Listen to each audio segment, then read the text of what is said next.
Robots, villes intelligentes et autres technologies étonnantes de l'Expo 2020 de Dubaï, taxis volants électriques Rolls-Royce, robots aux jambes reconfigurables et autres nouvelles technologies dans un seul numéro. C'est parti!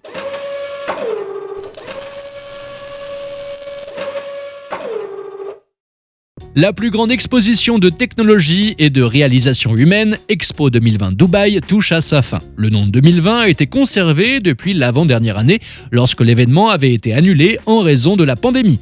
Pour la même raison, l'exposition actuelle a été organisée avec un maximum de précautions, assurées entre autres par plus de 150 robots de service. Les robots déployés à l'Expo 2020 sont un projet du géant technologique chinois spécialisé dans l'intelligence artificielle Terminus.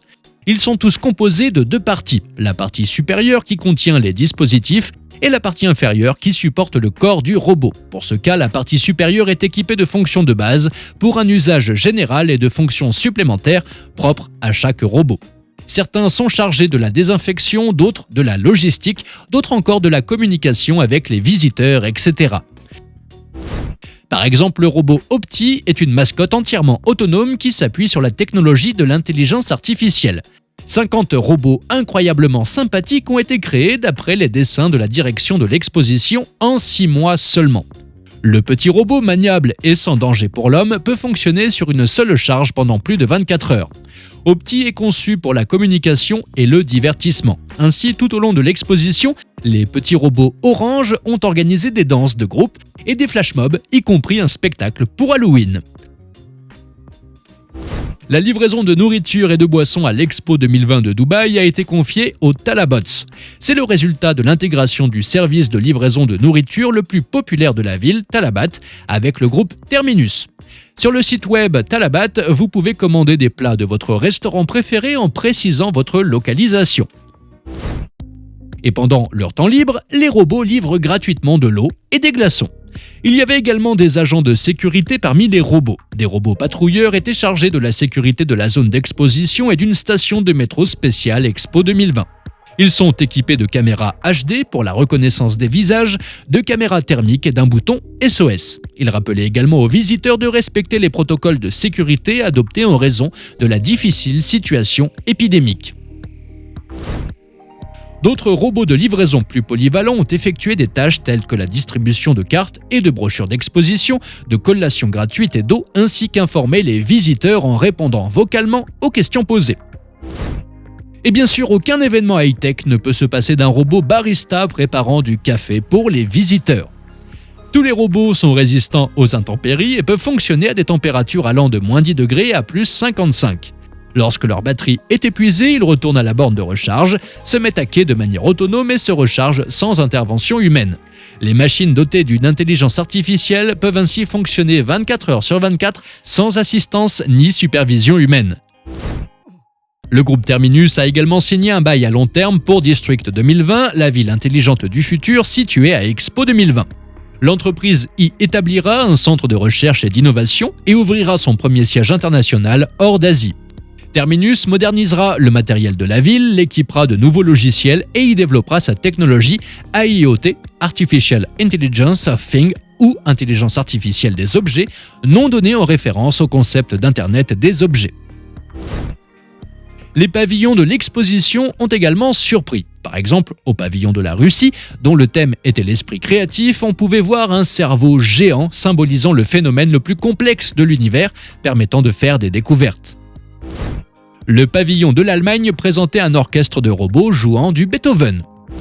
Le pavillon britannique était consacré à l'intelligence artificielle et était construit en bois. Des dizaines de mots apparaissent et disparaissent sur la façade, chacun étant écrit par les visiteurs à l'aide d'une tablette située à l'intérieur du bâtiment. À partir de ce tableau, un réseau neuronal donne forme à un nouveau poème chaque minute.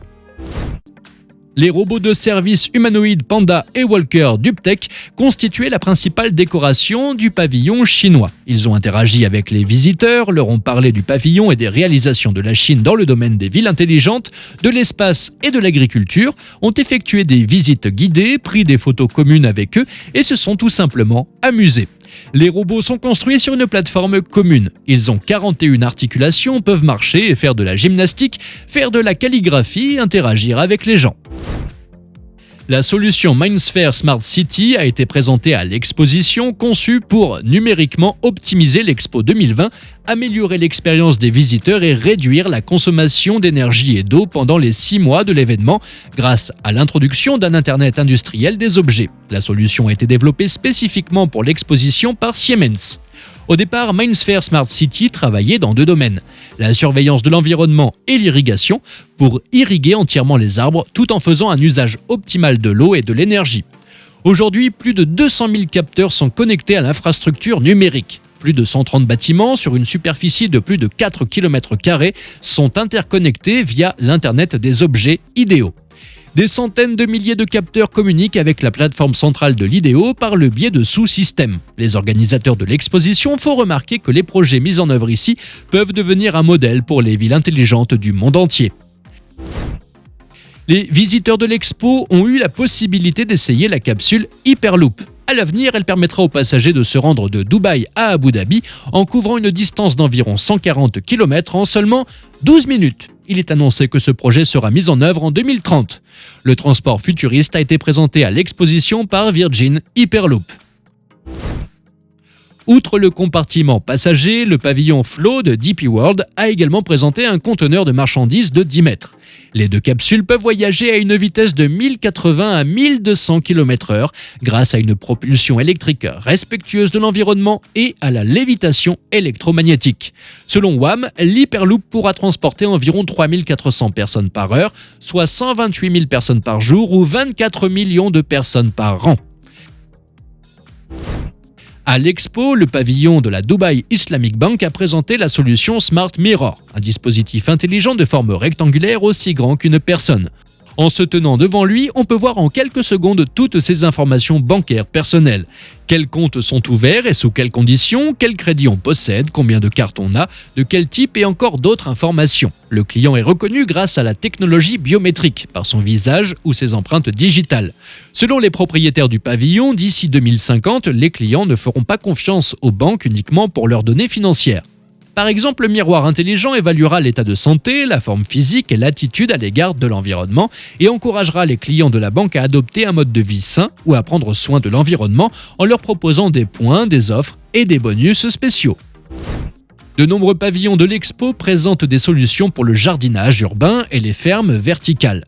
Par exemple, le jardinage urbain est présent sur des sites en Estonie, à Singapour et en Finlande. Les Pays-Bas sont allés encore plus loin dans ce contexte. Dans leur pavillon, la technologie Rainmaker est en démonstration. Elle est capable d'extraire l'eau de l'air, même dans le désert. Selon les créateurs du pavillon, le Rainmaker extrait quotidiennement 800 litres d'eau de l'air. Le processus est basé sur une énergie renouvelable produite par des panneaux solaires transparents légers montés sur le toit. Dans le même temps, la lumière du soleil qui traverse les panneaux aide les plantes à réaliser la photosynthèse. Au pavillon de la Banque du Futur de l'Expo, les visiteurs découvrent le potentiel croissant de l'informatique quantique dans le secteur bancaire. Les organisateurs indiquent que les menaces de cybersécurité ont augmenté de manière exponentielle les risques de criminalité et de fraude financière. Avec l'avènement de la 5G et des appareils connectés, et alors que les transactions des clients augmentent, le défi de la gestion des données et de l'obtention d'informations exploitables en temps réel le sera également. C'est là qu'interviennent les opportunités pour l'informatique quantique. À l'exposition, chaque soir voyait son spectacle de drones organisé par le pavillon de la Chine. Autre nouvelle, Rolls-Royce a annoncé que les taxis volants électriques apparaîtront plus tôt que prévu, à savoir d'ici 3 à 5 ans. Cependant, nous ne parlons pas de voitures volantes, mais d'avions électriques rapides et compacts dont les moteurs sont en cours de développement par l'entreprise. Par exemple, la première application commerciale du P-Volt, un système électrique à batterie développé par Rolls-Royce, aura une capacité d'environ 600 kWh, ce qui permettra de transporter 6 à 8 passagers sur une distance de 150 km. D'ici 2030, l'entreprise prévoit de créer des technologies qui lui permettront de parcourir jusqu'à 400 km en une seule charge. Et la société chinoise Autoflight a publié une vidéo du premier vol de sa cabine sans pilote à décollage et atterrissage verticaux. L'eVTOL Prosperity One a décollé et passé du décollage vertical à un décollage horizontal plus économe en énergie et inversement avant d'atterrir. Pendant l'ascension verticale, l'appareil a enclenché 8 hélices, ce qui devrait l'aider à supporter non seulement son propre poids, mais aussi celui des 4 personnes à bord. Prosperity One est monté à une altitude de 150 mètres et a accéléré jusqu'à une vitesse de travail de 200 km/h. Le drone est conçu pour des vols courts et devrait être commercialisé d'ici 2025. Le laboratoire des systèmes robotiques de l'école polytechnique fédérale de Zurich a présenté un modèle de jambe reconfigurable pour les robots marcheurs. La jambe peut passer de manière transparente d'un mode à l'autre grâce à un mécanisme simple. Cela devrait permettre aux ingénieurs d'étendre les capacités des robots en leur confiant des tâches et des modes de déplacement supplémentaires. Des ingénieurs de l'université Cornell ont présenté un accessoire qui reconnaît les commandes prononcées sans son. Le gadget s'accroche à la poitrine et lit les informations de la mâchoire inférieure d'une personne à l'aide d'une caméra infrarouge. Un microprocesseur intégré traite les informations et transmet la commande à un smartphone à l'aide du module Bluetooth Speak-in.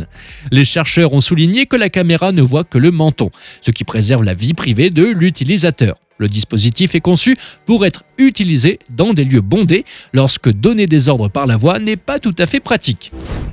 Par ailleurs, des développeurs de l'université de Western Ontario ont entraîné le robot à cueillir des champignons mieux que les humains. La machine est équipée d'une vision technique qui lui permet de reconnaître la maturité d'un champignon par sa taille. Le robot peut délicatement cueillir des champignons mûrs 24 heures sur 24 sans endommager leur structure molle. En outre, le robot se souvient du moment où les champignons doivent être mûrs et revient chercher la cible au bon moment. L'ensemble du système est construit de manière à pouvoir être facilement intégré dans n'importe quelle champignonnière. Des développeurs russes ont présenté un système d'interaction entre les humains et le drone Archery. Il permet d'améliorer la prédiction de la trajectoire de vol de 15% et d'augmenter le niveau moyen de reconnaissance des gestes de 70%. Drone Archery peut être utilisé pour déployer rapidement un essaim de drone afin de déterminer les indices de croissance des plantes, les estimations cadastrales des terrains, les inspections des tours cellulaires et des ponts. Ce faisant, l'opérateur peut définir avec précision la cible et la trajectoire d'un agent unique ou d'un groupe de drones. Le concept se compose d'un écran tactile au poignet, de gants avec des marqueurs réfléchissants et de 3 mini-drones. La principale caractéristique est l'écran tactile qui reconnaît et transmet les signaux du drone à l'utilisateur, augmentant ainsi la qualité du contrôle. Abonnez-vous à la chaîne, likez la vidéo et ne manquez pas les prochains épisodes du monde de la haute technologie.